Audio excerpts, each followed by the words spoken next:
Hello everyone, welcome to GS education classes. My name is Gita.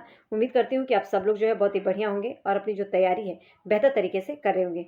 हम लोग discuss कर रहे थे सीडीपी, बाल विकास एवं शिक्षा शास्त्र का most important topic Lawrence Kohlberg के सिद्धांत का जो था नैतिक विकास का सिद्धांत। ये टॉपिक थर्ड था और इसे मैं जो है आप लोगों के साथ जो है स्टार्ट कर चुकी थी पार्ट 1 में जो है, क्योंकि नैतिक विकास का जो सिद्धांत लॉरेंस कॉलबर्ग ने दिया है, इन्होंने 3 अवस्थाओं के बारे में बताया, जिसमें मैंने आप लोगों को 2 अवस्थाओं के बारे में जो है एक्सप्लेन कर चुकी हूँ। 2 अवस्थाएं मतलब प्रत्येक अवस्था के 2 चरण होते हैं, मतलब कि हम 4 चरण कर चुके हैं, 2 अवस्था कर चुके हैं। लास्ट जो है तीसरी अवस्था बची हुई है, उसके 2 चरण, उसको जो है आज मैं एक्सप्लेन करूंगी, एकदम बेसिक से समझाऊंगी, साथ में जो है प्रीवियस ईयर के क्वेश्चंस करेंगे, जिससे कि आप लोगों को समझ में आ पाएगा कि आप क्वेश्चन कर पा रहे हैं या नहीं, मतलब कॉन्सेप्ट आप लोगों का क्लियर हुआ या नहीं, क्वेश्चंस को आप कर पा रहे हैं या नहीं, ये जो है आप अपने आप को चेक कर पाएंगे। देखिए, मैं आप लोगों को टॉपिक के साथ ही कोई भी कॉन्सेप्ट को क्लियर तो करती हूँ, साथ में जो उसके साथ आप लोगों को वही प्रीवियस ईयर के क्वेश्चंस भी करवाती हूँ। तो इससे क्या है, एक ही जगह पर जो है आप लोगों को प्रीवियस ईयर के क्वेश्चन जो है उस टॉपिक के मिल जाते हैं। ठीक है, तो अगर आप सीटेट पेपर 1 की तैयारी कर रहे हो या पेपर 2, दोनों के लिए जो है ये वीडियो इंपॉर्टेंट होने वाली है, क्योंकि दोनों में ही जो है ये टॉपिक जो है पूछा जाता है। और अगर आप चैनल पे नए हैं तो चैनल को सब्सक्राइब कर सकते हैं अगर टॉपिक को बेसिक से समझना चाहते हैं तो। अदरवाइज कहीं से भी करिए, मैं यही बोलती हूँ कि एक सही डायरेक्शन में पढ़िए। ठीक है, वीडियो पसंद आए तो प्लीज हिट लाइक बटन।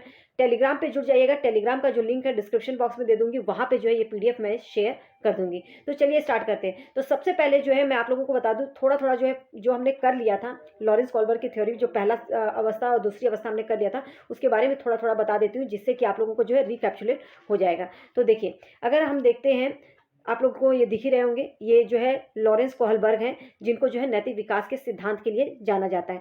इन्होंने जो है अपना सिद्धांत सिद्ध करने के लिए कि बच्चों में नैतिकता का विकास किस प्रकार होता है, इसके लिए जो है ये काल्पनिक कहानियों के माध्यम से जो है बच्चों से नैतिकता पर आधारित प्रश्न किए, जिसमें जो है हिंज नामक एक व्यक्ति की कहानी जो है सबसे ज़्यादा प्रसिद्ध हुई, और उसी पे जो है आधारित क्वेश्चन जो है बच्चों से उन्होंने पूछा। आपको बता दूं, 10 से 16 साल के बच्चों पर जो है ये रिसर्च किया, क्योंकि उनको पता था कि 4 साल से लेकर 10 साल तक के बच्चों में, मतलब 9 साल तक के बच्चों में जो है नैतिकता बहुत ज़्यादा कुछ नहीं पाई जाती, उनकी जो है समाज में मतलब इतनी उनके अंदर जो है नैतिकता का विकास नहीं होता। तो वैसे तो 4 से 16 साल के लिए ये जो है बोला जाता है, लेकिन अगर कहीं कहीं पर 10 से 16 भी लिखा होगा तो वो गलत नहीं होता है। ठीक है, तो आप लोगों को मैं बता दूं, इस कहानी में भी उन्होंने जो है हिंज नामक के जो व्यक्ति पर उन्होंने वो किया था, हिंज की कहानी जो है बच्चों को सुनाया था, उस पर आधारित क्वेश्चन जो है इन्होंने 4 से 16 साल तक के बच्चों से पूछा। उस पर आधारित जो है बच्चों ने क्वेश्चंस दिए, प्रश्न के उत्तर दिए, और उस उत्तर के आधार पर जो है इन्होंने जो है कितने 3 अवस्थाओं में बांटा। ठीक है, उनके एज को 3 अवस्थाओं में बांटा, और प्रत्येक अवस्था को जो है 2-2 चरणों में बांटा। कई बार क्वेश्चन आता है कि लॉरेंस कोहलबर्ग ने कितनी अवस्थाएं बताई हैं, तो याद रखिएगा 3 अवस्थाओं के बारे में इन्होंने बताया है, और कितने चरण बताए हैं, तो वो 6 चरण आपको यहाँ पे दिख रहा होगा, ये 6 चरण हैं। और एक मिनट में पेन का कलर चेंज कर देती हूँ। ठीक है, ये 6 चरण हैं, जिसमें कि बच्चा जो है पहले चरण में, ये मैं आगे बताऊंगी आप लोगों को, जिसमें आप लोग देख रहे होंगे, पहला जो है अवॉइडिंग पनिशमेंट, सेल्फ इंटरेस्ट के लिए कुछ करता है, गुड बॉय बनने के एटीट्यूड से कोई काम वो कर रहा है, लॉ एंड ऑर्डर को फॉलो करने के लिए वो जो है काम कर रहा है, उसके अंदर नैतिकता जो दिखती है लॉ एंड ऑर्डर को लेकर दिखती है। फिर सोशल कॉन्ट्रैक्ट को, लास्ट जो है प्रिंसिपल। लॉरेंस कोहलबर्ग ने एक बात बोली थी कि जिस प्रकार जो है जीन पियाजे ने संज्ञानात्मक विकास का जो सिद्धांत उन्होंने दिया था, उनको अवस्थाओं से जो है बच्चा जो है प्रत्येक अवस्थाओं से गुजर कर जो है उसका जो है क्या होता है, मानसिक विकास होता है, उनका जो है संज्ञानात्मक विकास होता है। उसी प्रकार से जो है इन्होंने भी बोला कि बच्चे जो है अवस्थाओं से गुजरते हैं, उसके बाद ही उनकी नैतिकता का विकास होता है। जीन पियाजे ने भी इसे सार्वभौमिक माना है, और लॉरेंस कोहलबर्ग ने भी जो है इन अवस्थाओं को क्या बोला है, सार्वभौमिक है। लेकिन लॉरेंस कोहलबर्ग ने एक बात जो है क्लियर की कि जो ये लास्ट आखिरी अवस्था है ना, सोशल कॉन्ट्रैक्ट और प्रिंसिपल, इस अवस्था तक बहुत ही कम व्यक्ति पहुंचते हैं। ज़्यादातर व्यक्ति जो है दूसरे और चौथे अवस्था तक ही रह जाते हैं। ये जो लास्ट अवस्था है, लास्ट चरण है, इस चरण तक जो है बहुत ही कम व्यक्ति पहुंच पाते हैं। और उनमें से जैसे अगर हम कहें तो जैसे अब्राहम लिंकन है या महात्मा गांधी है, जो अब लोगों से परे, मतलब समाज के लिए जो है कुछ सोचते थे, ये इनको अब इमोशनल होकर नहीं सोचते थे। ठीक है, तो यहाँ पे जो है ये चीज़ बताई गई है। तो कोहलबर्ग के सिद्धांत को समझने के लिए सबसे पहले जो है उन्होंने 3 शब्द को मतलब आपको समझना होगा, जिसमें उन्होंने 3 शब्द क्या दिया था, नैतिक दुविधा। इसमें उन्होंने बताया था कि कोई भी चीज़ है, मतलब विकल्प ए और बी में से किसी एक का चयन करना है, तो बच्चा जो है असमंजस की स्थिति में होता है, जिसे क्या कहा जाता है, नैतिक दुविधा की स्थिति। ठीक है, जब वो नैतिक दुविधा की स्थिति में होता है, असमंजस की स्थिति में होता है, तो उसके बाद जो वो चिंतन करता है, चयन करने के लिए जो उसकी चिंतन प्रक्रिया चलती है, उसे कहते हैं नैतिक तर्कणा। क्या कहते हैं? नैतिक तर्कणा। और फिर चयन करने के बाद, चिंतन करने के बाद जब वो चयन कर लेता है और उसको व्यवहार में अपने उतारता है, तो वो क्या कहलाता है? नैतिक व्यवहार। और ये जो है, अगर लॉरेंस कॉर्बर्ग के थ्योरी को समझना है तो इनके द्वारा जो ये 3 शब्द दिए गए हैं, ये आप लोगों को पता होना चाहिए। कोई नहीं बताने वाला है, मैं आपको क्लियर कर रही हूँ, क्योंकि मैं ये मान के चल रही हूँ कि आपको नहीं आता है, आपको बेसिक से मैं अब जो है यहाँ पे समझाने की कोशिश कर रही हूँ। ठीक है, ये भी अवस्था मैं बता चुकी थी, थोड़ा सा समझ लीजिए, फिर भी एक बार जो है अगर देख रहे हैं तो आप लोग इसको समझ लीजिए, जो लोग पहली बार देख रहे होंगे उनको भी पता चल जाएगा।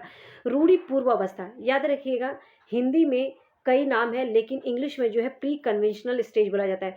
हिंदी में जैसे कि पूर्व परंपरागत अवस्था भी बोला जाता है। ठीक है, क्या बोला जाता है? रूढ़ि पूर्व अवस्था भी बोला जाता है। तो इस तरीके से जो है हिंदी के नाम जो बदलते रहते हैं। प्री कन्वेंशनल स्टेज इंग्लिश वाला एक जरूर एक बार चेक कर लीजिएगा। जो ये पहली अवस्था है ना, ये बोला उन्होंने 4 से 10 वर्ष की अवस्था है। इसमें मैंने आप लोगों को बताया था कि बच्चा कोई भी काम, जो पहला चरण है ना, उसमें बच्चा कोई काम इसलिए करता है क्योंकि वो पनिशमेंट को अवॉइड करना चाहता है। उसका काम ही, उसका फोकस होता है, उसको क्या सही है क्या गलत इसके बारे में कुछ भी नहीं पता होता है। उसको पनिशमेंट ना मिले इसलिए वो काम करता है। ठीक है, दूसरे चरण में जो है व्यक्ति केंद्रित, मतलब अपने लिए, स्वयं के हित के लिए वो काम करता है कि मेरे लिए सही है। इमोशनल होकर सोचता है कि बाकी किसी से उसको मतलब नहीं है, बल्कि हाँ, वो दूसरे की मदद वहीं तक करता है जहाँ तक जो है उससे, उसके ऊपर जो है कोई हानि नहीं पहुँचती है। फॉर एग्जाम्पल देखिए, जब बच्चा अपने हित के अनुसार कार्य करने में अगर कुछ गलत भी है तो उसे भी वो कर लेगा। ठीक है, अब लेकिन अपने साथ में दूसरों के भी हितों के बारे में सोचता है। जैसे कि उसने हिंज की कहानी जब सुनाई थी ना, तो उसने बोला था कि जब अगर उसने चोरी किया तो उसे जो है फार्मासिस्ट जो था, जिसने दवाई की खोज निकाली थी, उसके लिए एक नोट छोड़ देना चाहिए था कि मैं आपके बाकी जो पैसे हैं वो धीरे धीरे जो है चुका दूंगा। ये नोट छोड़ देना चाहिए था। इस प्रकार का जो इसमें अवस्था में बच्चा सोचता है। दूसरी अवस्था की बात करूं जिसमें परंपरागत अवस्था, ये सब मैं डिस्कस कर चुकी हूँ आप लोगों के साथ, एक बार बस रिकैप्चुलेट करवा रही हूँ, इसलिए थोड़ा सा जल्दी जल्दी बोल रही हूँ। ठीक है, तीसरी अवस्था भी हम करेंगे। देखिए, अगर दूसरी अवस्था की बात करूं तो रूढ़िगत चिंतन अवस्था। रूढ़िगत चिंतन अवस्था मतलब परंपरागत अवस्था, और ये कन्वेंशनल स्टेज जो कि 10 से 13 वर्ष की अवस्था होती है। इस अवस्था में बच्चे के अंदर जो है एक चीज पाई जाती है कि बच्चा कुछ भी करता है वो जो है ये सोच के कि उसको, उसके लिए जो है अच्छा बोला जाएगा, मतलब अच्छा आपसी व्यवहार और संबंधों पर आधारित ये चिंतन होता है। इस चरण में जो है बच्चा विश्वास, दूसरों का ख्याल रखना सीखता है, दूसरों के निष्पक्ष व्यवहार अपने नैतिक व्यवहार का आधार मानता है। मतलब दूसरे के साथ अच्छा व्यवहार करेगा तभी उसके साथ अच्छा व्यवहार होगा। इस तरह का वो रवैया रखता है कि उसे अगर किसी के साथ अच्छी तरीके से पेश आएगा तो उसे गुड गर्ल या गुड बॉय बोला जाएगा। ठीक है, बच्चे बड़े और मतलब कि बच्चे और बड़े लोग अपने माता पिता द्वारा जो निर्धारित किए गए नैतिक व्यवहार के मानदंड है उसको जो है अपनाते हैं। वो इसलिए कि ताकि वो अच्छे बने रहें, उनको कोई बुरा ना कहे, वो जो मम्मी पापा कह रहे हैं वो चीज़ें जो है सही हैं। तो अच्छी आपसी व्यवहार और संबंधों पर आधारित जो चिंतन है वो परंपरागत अवस्था के अंतर्गत आती है। ठीक है, अगर मैं बात करूं इसके चौथा चरण की बात करूं तो दूसरी अवस्था का जो चौथा चरण है सामाजिक व्यवस्था बनाए रखने पर आधारित, मतलब कि इसमें जो बच्चा ये सोचता है कि समाज में अगर कोई कानून बनाया गया है, ठीक है, नैतिकता की विकास की अवस्था क्या दिखती है इसमें कि समाज के जो आदेश हैं, कानून है, उस पर कानून, न्याय और कर्तव्य पर आधारित होते हैं। इसमें बच्चा जो है सोचता है कि समाज अच्छे से चले, इसके लिए जरूरी है कि जो समाज द्वारा बनाए गए कानून है उसको जो है उसके दायरे के अंदर रहना है, हमें जो है कुछ गलत नहीं करना है, नहीं तो गलत मैसेज समाज को जाएगा। अब यहाँ तक तो जो है हम लोग कर चुके थे। ठीक है, अब यहाँ से स्टार्ट होता है। अगर आप लोगों ने ये समझ लिया तो अब इस पे क्वेश्चंस देखिए। ठीक है, अब यहाँ पे आप लोगों को समझ में आएगा। देखिए, प्रश्न है, नूर विद्यालय में अपना लंच बॉक्स लाना भूल गई है। ठीक है, यह कहते हुए तान्या से उसका लंच साझा करने के लिए कहा कि तुम्हें आज अपना लंच मेरे साथ साझा करना चाहिए। क्यों? क्योंकि कल मैंने तुम्हारे साथ अपना लंच साझा किया था। यहाँ पे आदान प्रदान की बात कर रहे हैं। ठीक है, लॉरेंस कॉलबर्ग के नैतिक विकास के सिद्धांत के अनुसार नूर का कथन डैश अभिविन्यास प्रारूप को डैश अवस्था पे दर्शाता है। आज्ञा पालन, यहाँ पे आज्ञा पालन की तो बात ही नहीं है। यहाँ पे क्या बोला कि मैंने तुम्हें करवाया था इसलिए तुम्हें जो है मेरे साथ करना चाहिए। ठीक है, अच्छा होना, यहाँ पे अच्छा होने की भी बात नहीं की जा रही है। तो यहाँ पे आप लोगों को लग रहा है कि वो अच्छा बनने के लिए ऐसा कर रही है, नहीं। यहाँ पे उसने बोला कि क्योंकि मैंने तुम्हें करवाया था इसलिए तुम्हें भी मुझे करवाना चाहिए। तो ये आदान प्रदान की बात कर रहे हैं। ठीक है, आदान प्रदान की बात कर रहे हैं। और ये कौन सी अवस्था है? परंपरागत अवस्था के अंतर्गत। ठीक है, क्योंकि इस अवस्था में जो है बच्चा अब बोलते हैं ना कि जैसा वो दूसरे से, उसको लगता है कि दूसरे के साथ जैसे हम करेंगे वैसा हमारे साथ भी व्यवहार होगा। तो यहाँ पे जो है आदान प्रदान परंपरागत अवस्था के अंतर्गत ये जो है दूसरी अवस्था है कोहलबर्ग की। ठीक है, कानून व्यवस्था को बनाए रखें, यहाँ पे कानून व्यवस्था की तो बात ही नहीं की जा रही है। तो यहाँ पे सी ऑप्शन जो है आप लोगों का करेक्ट होगा। उम्मीद करती हूँ ये क्लियर हो गया होगा। अगर नहीं क्लियर हुआ तो कमेंट सेक्शन में जरूर कीजिएगा, क्योंकि आप लोगों के कमेंट से ही मुझे पता चलेगा कि चीज़ें आप लोगों को समझ में आ रही हैं या नहीं। अगर नहीं आ रही होंगी तो ट्रिक के साथ जो है फिर मैं दोबारा आप लोगों को ये समझाऊंगी, क्योंकि ये थ्योरी बहुत ज़्यादा इंपॉर्टेंट है। ठीक है, इसके बाद जो है बाइगोस्की की थ्योरी करेंगे, और बाइगोस्की से जो है 2 से 3 क्वेश्चन जो है हमेशा आते हैं और बहुत ही इंपॉर्टेंट थ्योरी है। तो टॉपिक जो 4 होगा हमारा वो होगा बाइगोस्की। ठीक है, तो अगला प्रश्न क्या है? लॉरेंस कोहलबर्ग के नैतिक, एक मिनट, नैतिक, ये तर्क है, क्या है? तर्क।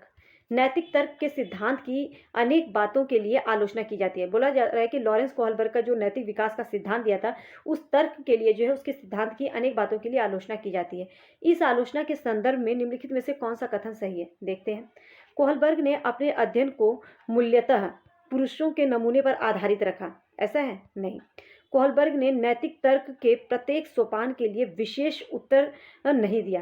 कहने का मतलब है, जिस तरह से दूसरा क्वेश्चन क्या था ना कि उसने जो है अपने हित के लिए चोरी किया, लेकिन उसे उसके जो है क्या करना चाहिए था, वो नोट छोड़ना चाहिए था, जिससे कि उसे पता चल जाए कि हाँ कि मैं तुम्हारे पैसे जो है बाद में लौटा दूंगा, जो पहली अवस्था का दूसरा चरण है। तो इस तरीके से जो है विशेष उत्तर नहीं रखा था, जिससे कि एग्जैक्ट बताया जा सके कि हाँ क्या कितना सही है। अपनी सैद्धांतिक रूपरेखा पर पहुंचने के लिए कोहलबर्ग ने पियाजे के सिद्धांतों को दोहराया है। तो कहीं ना कहीं ये कह सकते हैं, क्योंकि जीन पियाजे ने भी जो है बच्चों को बोला कि बच्चों में संज्ञानात्मक विकास जो है इन अवस्थाओं से होकर गुजरता है।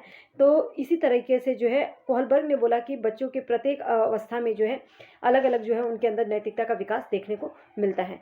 तो उनके एज को लेकर जो है उन्होंने भी अपने नैतिकता के विकास के सिद्धांत को सिद्ध करने की कोशिश की। तो ये बात तो सही है।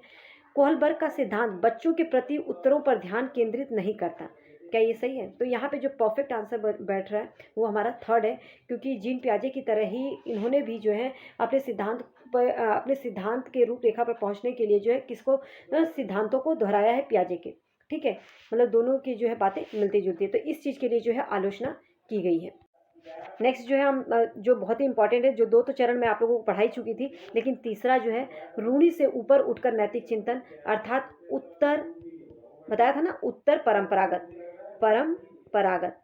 याद रखिएगा हिंदी के वर्ड्स जो है ये त आएगा यहाँ पे। ठीक है, परंपरागत या पोस्ट कन्वेंशनल स्टेज।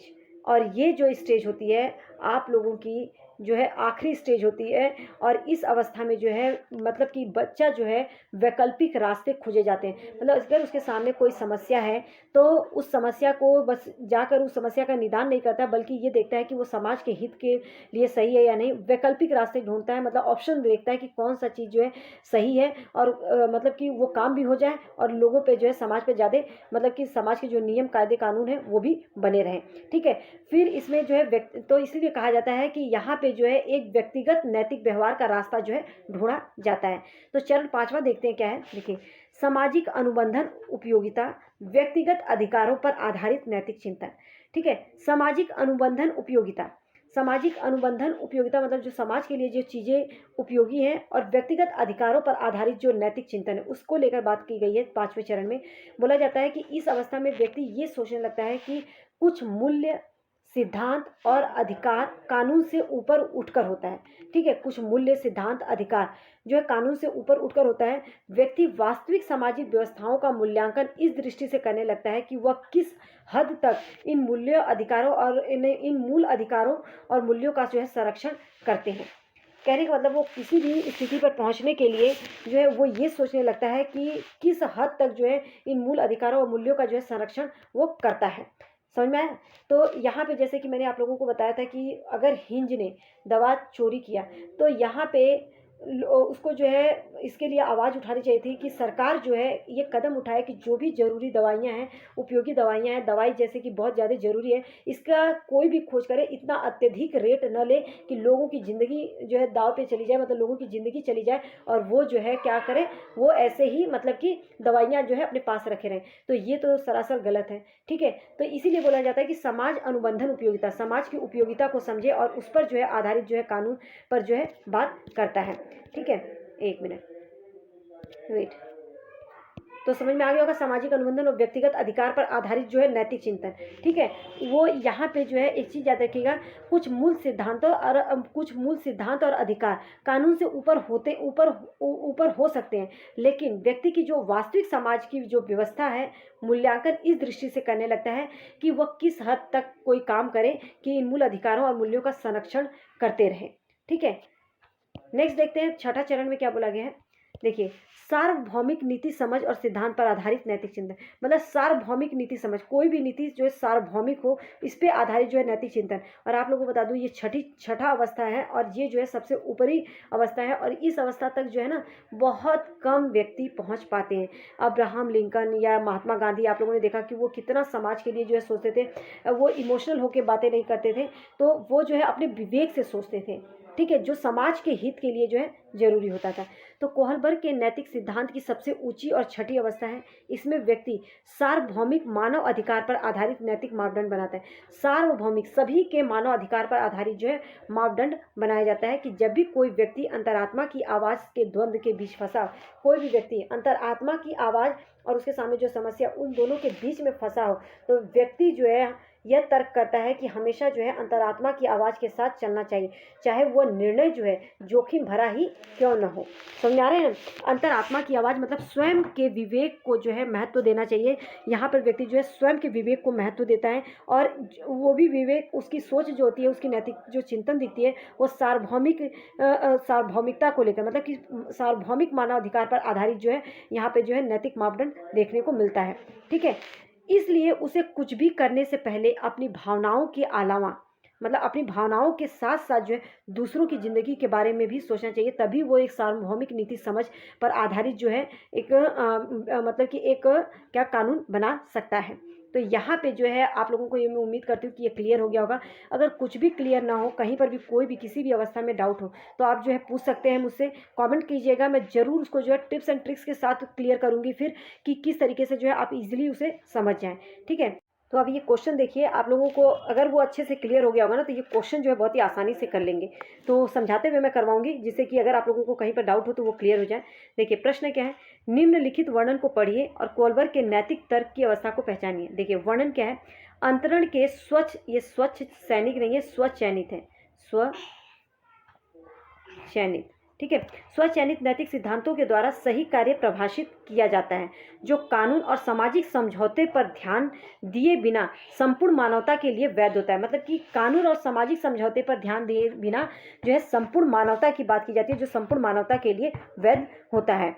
तो ये नैतिक तर्क की अवस्था को पहचानना है, कौन सी अवस्था है। देखिए, पहला क्या है, सामाजिक अनुबंधन अभिविन्यास, दूसरा सामाजिक क्रम व्यवस्था अभिविन्यास, और तीसरा क्या है, सार्वभौम नैतिक सिद्धांत अभिविन्यास या यंत्र उद्देश्य अभिविन्यास।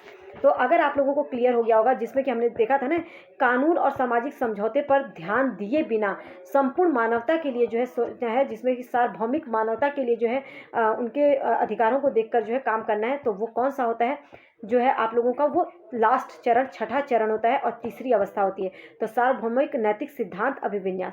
तो यहाँ पे जो है हमारा सी करेक्ट होगा। ठीक है, यहाँ पे आप लोगों को दिखा सकती हूँ। देखिए, सार्वभौमिक नीति समझ की बात की जा रही थी ना, सार्वभौमिक नीति समझ सिद्धांतों पर आधारित, जिसमें कि इसमें आप लोगों को बताया गया था कि सार्वभौमिक मानव अधिकार पर आधारित नैतिक मापदंड बनाते हैं। जब भी कोई व्यक्ति अंतरात्मा की आवाज़ और किसी भी समस्या के बीच फंसता है, तो वो द्वंद्व में फंसा रहता है, तो उसमें जो है अंतरात्मा की आवाज़ को समझता, वो मतलब कि सुनता है। ठीक है, नेक्स्ट आगे देखते हैं। नेक्स्ट क्वेश्चन देखिए, ये भी आप लोग कर लेंगे अगर आप लोगों को समझ में आ गया होगा तो। एक बच्चा तर्क देता है कि यदि कानून लोगों की ज़रूरतों को पूरा नहीं कर रहे हैं, तो उन्हें जो है आपसी सहमति और लोकतांत्रिक प्रक्रियाओं के माध्यम से क्या किया जा सकता है, बदला जा सकता है। यह बच्चा कोहलबर्ग के नैतिक विकास की कौन सी अवस्था में, कहने का मतलब है कि बच्चा यह तर्क देता है कि यदि कोई कानून बनाया गया है और वो लोगों की ज़रूरतों के हिसाब से नहीं है, लोगों की ज़रूरतों को पूरा नहीं कर रहा है, तो आपसी समझ और लोकतांत्रिक प्रक्रियाओं के माध्यम से इस कानून को बदला जा सकता है। और ये कौन सी अवस्था है, ये तो वही है ना कि यहाँ पे जो है बच्चा स्वयं के विवेक को वैल्यू दे रहा है, मतलब अपने दिमाग से सोच रहा है। क्योंकि हमने देखा कि जो पूर्व पारंपरिक अवस्था थे, पूर्व पारंपरिक नैतिकता, उसमें क्या आप लोगों ने देखा, कोई बच्चा काम इसलिए कर रहा है कि उसे सजा ना मिले।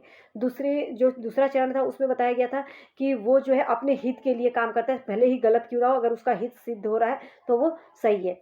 तीसरे में हमने देखा था जो परंपरागत अवस्था थी, उसके अंदर क्या था, परंपरागत अवस्था में हमने देखा कि कोई भी काम बच्चा जो है अच्छा, मतलब कि जो भी उसके मदर या फादर, जो भी उसके परिवार वालों ने जो भी मापदंड बनाए होते हैं या समाज के जो मापदंड है, उस पर जो है वो कोई काम इसलिए करता है कि उससे जो है क्या बना रहे, कोई उससे अच्छा बोले, गुड गर्ल और गुड बॉय बनने की स्थिति में करता है, ठीक है, उसका मान बढ़े। चौथा चरण था, चौथे चरण में बताया गया था कि जो भी समाज में नियम और कानून बनाए गए हैं, समाज द्वारा नियम और कानून बनाए गए हैं, उसे मानने चाहिए ताकि समाज की जो स्थिति है वो सही बनी रहे, ठीक है, इसलिए। लेकिन पांचवा चरण में जो परंपरागत अवस्था आती है, उसमें जो है क्या बोला गया है कि इसमें जो है अपने दिमाग को वैल्यू दिया जाता है, अपने बच्चा जो है अपने विवेक को वैल्यू देता है, अपने विवेक से सोचता है, अगर सही है तो ठीक है, नहीं सही है तो इसको जो है बदलने की कोशिश किया जाना चाहिए, विकल्प चुनना चाहिए। तो यहाँ पे तो विकल्प चुनने की बात तो हो रही है, कानून अगर सही नहीं है तो दूसरे भाई उसको बदलो उसे, ठीक है। तो ये कौन सी अवस्था है, उत्तर पारंपरिक नैतिकता। तो उम्मीद करती हूँ ये क्लियर हो गया होगा। अगर क्लियर हो रहा है तो ज़रूर कमेंट कीजिएगा, पसंद आ रही हो वीडियो, समझ में आ रहा है, टॉपिक क्लियर हो रहा है तो प्लीज़ हिट लाइक बटन, लोगों के साथ ज़रूर शेयर कीजिए, और चैनल पर नए हैं तो चैनल को सब्सक्राइब कर लीजिए अगर टॉपिक वाइज जो है पढ़ना चाहते हैं तो, ठीक है। नेक्स्ट क्वेश्चन क्या है, कोहलबर्ग के अनुसार नैतिक विकास के अंतिम चरण व्यक्तिगत सिद्धांतों के नैतिकता और विवेक के व्यक्तियों में क्या विशेषता होती है, ठीक है। इसमें बोला है कि नैतिकता और विवेक के व्यक्तियों में क्या विशेषता पाई जाती है। कोहलबर्ग के नैतिक विकास का जो अंतिम चरण है, उसमें व्यक्तिगत सिद्धांतों में नैतिकता और विवेक की व्यक्तियों में क्या विशेषता होती है। नियमों को निश्चित और निरपेक्ष रूप में देखना, नहीं ऐसा तो नहीं है। दूसरों के द्वारा सम्मान प्राप्त करने की चाह, दूसरे के द्वारा सम्मान प्राप्त करने की चाह, ये परंपरागत अवस्था का जो है तीसरा चरण है, ठीक है। यह परंपरागत मतलब दूसरी अवस्था है, तीसरा चरण है। यह महसूस करना कि अपने लिए कानून व नियम को बनाए रखना उनका कर्तव्य है। यह विश्वास करना कि व्यक्तियों को सामाजिक कानून का आंख बंद करके पालन करने के बजाय उनका परीक्षण करना चाहिए, बिल्कुल। तो जो अंतिम चरण है, जिसमें जो है क्या बोला गया है अंतिम चरण में परंपरागत अवस्था में, कि कोई भी कानून है इसलिए नहीं मान लो कि वो कानून बनाया गया है, बल्कि उसको जो है अपने विवेक से नापो कि वो सही है या नहीं है। अगर सही नहीं है तो उसको जो है ऑप्शन ढूंढो कि किस तरीके से उसे बदला जा सकता है। तो यहाँ पर डी ऑप्शन जो है करेक्ट है। उम्मीद करती हूँ ये सभी क्वेश्चन आप लोगों को क्लियर हो गए होंगे। ये सभी क्वेश्चन जो मैंने आज करवाए थे, ये सभी प्रीवियस ईयर के क्वेश्चन हैं। इससे जो है आप लोगों को प्रीवियस ईयर भी आप लोगों को पता चल रहा होगा कि प्रीवियस ईयर में क्वेश्चन किस तरीके से पूछे जाते हैं। तो अगर आप प्रीवियस ईयर के क्वेश्चन पेपर सॉल्व करेंगे तो आप लोगों को खुद जो है पता चल जाएगा। और यहीं पर जो है जब मैं टॉपिक वाइज ये करवा लूँगी तो प्रीवियस ईयर के क्वेश्चन जो है सीडीपी बहुत जल्द ही मैं प्रीवियस ईयर के क्वेश्चन जो है सॉल्व करवाना स्टार्ट करूँगी। तो बस जुड़े रहिए, सपोर्ट करते रहिए। आप लोगों को पूरा मटेरियल यहाँ पे फ्री ऑफ कॉस्ट मिलेगा। पूरी कोशिश रहेगी कि अच्छे से जो है चीज़ें आप लोगों को बेसिक से, मैं बार बार बोलती हूँ कि मैं बेसिक से समझाऊंगी, ये मान के कि आप लोगों को कुछ नहीं आता है, मतलब कुछ नहीं आता तो बहुत कुछ है आप लोगों को, लेकिन मैं ये मान के चलूँगी कि एकदम बेसिक से जीरो लेवल से स्टार्ट करें, जिससे कि हर एक चीज़ जो है आपको क्लियर हो जाए। ऑल दी बेस्ट, बस पढ़ते रहिए ताकि अपकमिंग जो CTET का एग्ज़ाम है वो आपका क्लियर हो जाए।